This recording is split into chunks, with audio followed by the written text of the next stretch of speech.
og velkommen til matematikaflevering sæt 6, hvor vi har fået som opgave, at vi skal lave en screencast-o-matic optagelse. Og vores udgangspunkt tager vi i matematik sæt 5, hvor vi har med regressioner at gøre. Og vi starter her. Ud af de tre forskellige regressioner passer potensregressionen bedst her, da forklaringsgraden for potensregressionen er tættest på 1. Og vi kan se her, at forklaringsgraden lige med stadie R i anden er meget tæt på 1 her. Så det er den, vi bruger. Og vi kan se her med den potentielle, at den falder hele tiden, men den går aldrig i 0. Og det skal man altid huske.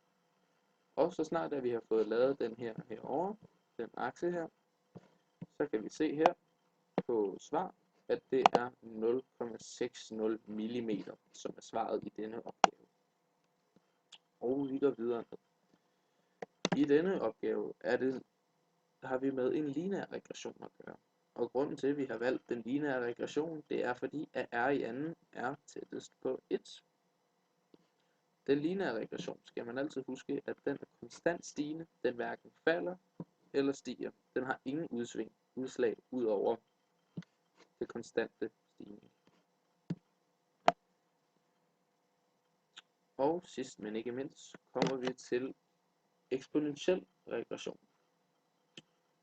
Og vi har valgt den eksponentielle regression, fordi at den er tættest på 1.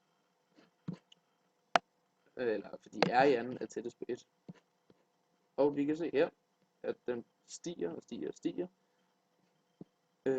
Og det bliver den ved med, indtil den næsten går lodret op. Når jeg siger næsten, så er det fordi, at den aldrig kommer til at gå helt lodret.